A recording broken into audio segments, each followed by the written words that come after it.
નમસ્તે વિદ્યાર્થી મિત્રો, હાર્દિક સર એકેડમીની યુટ્યુબ ચેનલમાં આપ સૌનું ખૂબ ખૂબ સ્વાગત છે. આજનો જે વિડીયો છે એમાં આપણે ચર્ચા કરીશું 6ઠ્ઠી મેના તમામ અગત્યના કરંટ અફેર વિશે. દિવસના જે પણ કાંઈ અગત્યના કરંટ અફેર હોય છે માત્ર ને માત્ર 15 મિનિટની અંદર આપણે ચર્ચા કરેલી છે. એકદમ સરળ ભાષામાં to the point current affair સાથે આપણે ચર્ચાઓ કરીએ છીએ. 7 થી 8 MCQ ડિસ્ક્રિપ્ટિવ ટોપિક સાથે અને 8 થી લઈને 10 જેટલા ઓનલાઈન ક્વેશ્ચન સ્ટડી કરીએ છીએ. આ દિવસના 18 ક્વેશ્ચન છે જે તમને આવનારી તમારી જેટલી પણ એક્ઝામ છે, PSI કોન્સ્ટેબલ, GPSC અથવા તમે કોઈ બેન્કિંગની તૈયારી કરો છો, SSC, હાઈકોર્ટ, કોઈ પણ પરીક્ષાની તૈયારી કરો છો રેલવેની, તો દરેક પરીક્ષાની અંદર આપણા કરંટ અફેર તમને ઉપયોગી થશે. કઈ પરીક્ષામાં કેટલું પૂછાય છે, પ્રૂફ સાથેના સ્ક્રીનશોટ આપણી એપ્લિકેશનમાં અવેલેબલ છે. એપ્લિકેશન ડાઉનલોડ કરવા માટે હાર્દિક સર એકેડમી લખી સર્ચ કરી શકો છો. મોબાઈલ નંબર ઉપર કોઈ પણ વોટ્સએપ નંબરમાં તમે મેસેજ કરી શકો છો વોટ્સએપથી. ઓકે, આપણો આ મોબાઈલ નંબર છે. હાય હેલો કાંઈ પણ લખશો તો પણ તમને લિંક મળી જશે અથવા વિડીયોના ડિસ્ક્રિપ્શનમાં પણ મળી જશે. શરૂ કરીએ આજનો 6ઠ્ઠી મેના કરંટ અફેરનો વિડીયો. સૌથી પહેલો ક્વેશ્ચન આજના વિડીયોમાં, હાલમાં જ રાષ્ટ્રીય સાયબર સુરક્ષા સંમેલન સંવાદ 26 નું આયોજન છે કયા સ્થળે કરવામાં આવેલું છે? તો રાષ્ટ્રીય સાયબર સુરક્ષા સંમેલન, જેનું નામ છે સંવાદ, એનું આયોજન છે હાલમાં જ કરવામાં આવેલું છે. તો ઓપ્શન બી ગોવા આપણો આન્સર બનશે. તો ગોવા ખાતે રાષ્ટ્રીય સાયબર સુરક્ષા સંમેલન સંવાદ, જેનું નામ છે, એનું આયોજન કરવામાં આવ્યું છે. આયોજન કોણે કર્યું છે? તો ઇલેક્ટ્રોનિક્સ અને આઈટી મંત્રાલય અને સર્ટ ઇન બંને મળીને કર્યું છે. Indian computer emergency response team છે. તો સર્ટ ઇન છે, ઓકે, એમના માધ્યમથી આ ઇલેક્ટ્રોનિક્સ આઈટી મંત્રાલય દ્વારા આયોજન કરવામાં આવેલું છે. મુખ્ય હેતુ શું આનો? તો કે સાયબર ઓડિટ ઇકોસિસ્ટમ છે એને મજબૂત સુરક્ષિત બનાવવાનું છે. 27 થી લઈ 29 એપ્રિલ સુધી આ સંમેલન ચાલ્યું હતું. બાકી ગોવાની વાત આવી છે, ગોવામાં આયોજન થયું હતું. તો ગોવા ભારતનું ભૌગોલિક દ્રષ્ટિએ ભારતનું સૌથી વિસ્તારની દ્રષ્ટિએ વાત કરીએ તો સૌથી નાનું રાજ્ય છે. સૌથી મોટું રાજ્ય વાત કરીએ તો રાજસ્થાન છે. ઓકે, બાકી સર્ટ એ ભારતની રાષ્ટ્રીય એજન્સી છે. ઓકે, સાયબર સુરક્ષાને લગતી ઘટનાઓને પ્રતિસાદ આપે છે, ડિજિટલ સુરક્ષા માટે માર્ગદર્શિકાઓ આપે છે. ક્લિયર? બાકી ગ્લોબલ સાયબર સિક્યુરિટી ઇન્ડેક્સ છે, બરાબર, એ પણ સાયબર સુરક્ષાના ક્ષેત્રની અંદર ભારતના ગ્લોબલ સાયબર સિક્યુરિટી ઇન્ડેક્સ છે, એમાં પણ ભારતનું મહત્વનું સ્થાન છે.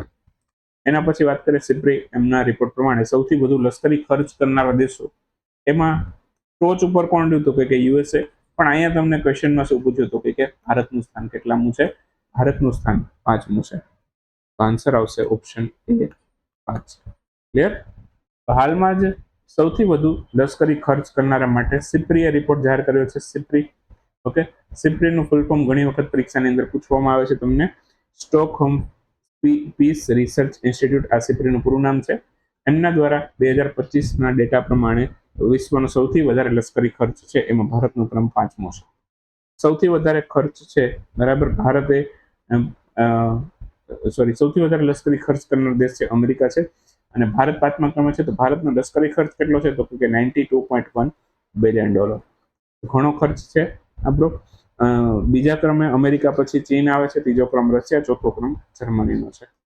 અને આ ટોચના 5 દેશો છે વિશ્વના ટોટલ 58% જેટલો ખર્ચ કરે છે મિલિટરી પાછળ. 50%થી વધારે માત્ર આ 5 દેશો મળીને ખર્ચ કરી નાખે છે. ઓકે, સિપ્રીનું હેડક્વાર્ટર પૂછી શકે. ઓકે, સ્વીડનના સ્ટોકહોમમાં આવેલું છે. ઓકે, બાકી ફાયર પાવર ઇન્ડેક્સમાં પણ ભારતનું સ્થાન સારું હતું, 4th રેન્ક હતો, તો એ પણ યાદ રાખી લેજો. નીચેનામાંથી કયો દેશ છે જે ભારત દ્વારા શરૂ કરવામાં આવેલી 3 મુખ્ય વૈશ્વિક પહેલો, જેનું નામ છે ISA, CDRI અને GBA? આનું નામ થાય global biofuel alliance, international solar alliance. તો આવી બધી પહેલો છે ભારતના નેતૃત્વ હેઠળ શરૂ થયેલી આ 3 પહેલો છે. એમાં હાલમાં જોર્ડન જોડાયું છે, તો ઓપ્શન સી આપણો જવાબ થશે. ઓકે, તો હાલમાં જોર્ડન ભારત દ્વારા શરૂ કરવામાં આવેલી 3 પહેલો, ISA, CDRI અને GBA, ગ્લોબલ બાયોફ્યુઅલ એલાયન્સ, બધામાં સામેલ થશે. ISA એટલે કે ઇન્ટરનેશનલ સોલાર એલાયન્સ થાય. CDRI જેનું નામ થાય coalition for disaster resilient infrastructure. Okay, ગુજરાતીમાં કહે તો આપદા રોકથક માળખાગત સુવિધાઓ માટેનું ગઠબંધન એવું કહી શકીએ આપણે. ઓકે, ગ્લોબલ બાયોફ્યુઅલ એલાયન્સ જેને GBA કહીએ છીએ આપણે. ઓકે, તો આ બધું છે, બરાબર. એમાં જોર્ડન જોડાયું છે. જોર્ડન સાથે આપણે રાજનૈતિક સંબંધોના 75 વર્ષ પૂરા કર્યા છે. ક્લિયર? બાકી જોર્ડનમાં ભારતના રાજદૂત અત્યારે યુસુફ અબ્દુલ ગની છે. ઓકે, શંઘાઈ બાકી વાત કરીએ તો આ અત્યારે જોર્ડન નવા મેમ્બર કન્ટ્રી તરીકે આ 3 સંગઠનોમાં જોડાયું છે. તો આવા જ બીજા સંગઠનોની વાત કરીએ કે જેમાં નવા સભ્ય દેશો જોડાયા છે, તો એમાં એસસીઓ નો 10મો સભ્ય દેશ બન્યો છે બેલારુસ. ઓકે, બ્રિક્સના 10મા સદસ્ય તરીકે ઇન્ડોનેશિયા જોડાયું છે, અને યુરોપિયન યુનિયન જે યુરોપિયન યુનિયનનો કન્ટ્રી જેનું નામ છે બેલારુસ. ઓકે, એને કન્ટ્રી જે યુરો કરન્સી જે છે ને, ઓકે, એને એક્સેપ્ટ કરી છે. તો યુરો કરન્સી એક્સેપ્ટ કરનારો 21મો દેશ બન્યો છે બલ્ગેરિયા. એને યાદ રાખજો, યુરોપિયન યુનિયન દેશ છે બલ્ગેરિયા, 21મો દેશ બન્યો છે કે જેણે યુરોપિયન યુનિયનનો 21મો દેશ કે જેણે યુરો અપનાવી છે. ક્લિયર? બાકી થોડીક વાત હવે આ બધી પહેલો વિશે કરી લઈએ. પહેલા આઈએસએ ની વાત કરીએ. એ 2015માં શરૂ થઈ, ઇન્ટરનેશનલ સોલાર એલાયન્સ. ભારત અને ફ્રાન્સ બંને મળીને સ્થાપના કરી છે. ઓકે, અને પેરિસ ખાતેથી COP21 દરમિયાન જે થઈ હતી એ દરમિયાન આની સ્થાપના થઈ છે સોલાર એનર્જીને પ્રમોટ કરવા માટે. CDRI, coalition for disaster resilient infrastructure, આ પહેલ છે 2019માં સપ્ટેમ્બર મહિનામાં શરૂ થઈ છે. UN ક્લાઇમેટ એક્શન સમિટ જ્યારે ચાલતી હતી એ દરમિયાન આ કુદરતી આપદાઓ સામે મજબૂત પાયાના માળખા માટે આ શરૂ કરવામાં આવેલી છે. GBA global biofuel alliance. Okay, આ નવી દિલ્હી ખાતે G20 થઈ હતી 2023માં. તો એ દરમિયાન ગ્લોબલ બાયોફ્યુઅલ એલાયન્સની સ્થાપના અંગે જાહેરાત આપણા મોદી સાહેબે કરી. હાલમાં જ શહેરી સહકારી બેંકમાં શાસન એટલે કે ગવર્નન્સ સુધારવા માટે, તેને મજબૂત કરાવવા માટે મિશન સક્ષમ છે કોણે લોન્ચ કર્યું છે? મિશન સક્ષમ છે RBI શરૂ કર્યું છે. આન્સર આવશે RBI. ઓકે, હાલમાં જ છે સહકારી બેંકોમાં શાસન એટલે કે ગવર્નન્સને સુધારવા માટે, શહેરી સહકારી બેંકો જે છે એમાં શાસન ગવર્નન્સને સુધારવા માટે અને મજબૂત બનાવવા માટે RBI એ મિશન સક્ષમ લોન્ચ કર્યું છે. ઓકે, આ મિશનનો મુખ્ય હેતુ સહકારી બેંક ક્ષેત્ર છે એની કાર્યરત કર્મચારીનું કૌશલ્યવર્ધન એટલે કે સ્કિલ ડેવલપમેન્ટ કરવું. ઓકે, એનો મુખ્ય હેતુ છે. પહેલની શરૂઆત 28 એપ્રિલથી થઈ ચૂકી છે. બાકી RBI ની વાત આવી છે તો 1 એપ્રિલ 1935ના રોજ યંગ હિલ્ટન આયોગની ભલામણથી RBI ની ભારતમાં સ્થાપના થઈ હતી. એનું રાષ્ટ્રીયકરણ, નેશનલાઇઝેશન 1 જાન્યુઆરી 1949ના રોજ થયેલું. શરૂઆતમાં RBI નું હેડક્વાર્ટર કોલકાતામાં હતું. 1937 પછી એ મુંબઈમાં કાયમી ધોરણે ખસેડાયું. તો 1935માં જ્યારે RBI સ્થપાઈ એ વખતે એનું હેડક્વાર્ટર ક્યાં હતું? તો એ કોલકાતામાં હતું. એ યાદ રાખજો. બાકી બેન્કિંગ રેગ્યુલેશન એક્ટ આવ્યો હતો 1949માં. ઓકે, એ RBI બેંકો પર નિયંત્રણ રાખે છે, જેના હેઠળ હાલમાં જ તમને ખ્યાલ હોય તો પેટીએમ પેમેન્ટ બેંક છે, ઓકે, એનું લાયસન્સ હમણાં RBI રદ કર્યું હતું. ગવર્નર અત્યારે RBI ના સંજય મલ્હોત્રા છે. RBI ની અંદર ટોટલ કેટલા ડેપ્યુટી ગવર્નર હોય? તો ટોટલ 4 ડેપ્યુટી ગવર્નર હોય RBI ની અંદર, એ પણ યાદ રાખજો. બેડમિન્ટન વર્લ્ડ ફેડરેશનના અધ્યક્ષ તરીકે કોની નિયુક્તિ થઈ છે? તો એ હમણાં જ PV સિંધુ એના અધ્યક્ષ બન્યા છે. તો બેડમિન્ટન વર્લ્ડ ફેડરેશનના અધ્યક્ષ તરીકે PV સિંધુની નિયુક્તિ થઈ છે. તેમની પસંદગી BWF ના એથ્લેટિક કમિશનના અધ્યક્ષ તરીકે પણ કરવામાં આવી છે. એટલે હવે એમને આ કાઉન્સિલની અંદર વોટ આપવાનો અધિકાર પણ મળશે.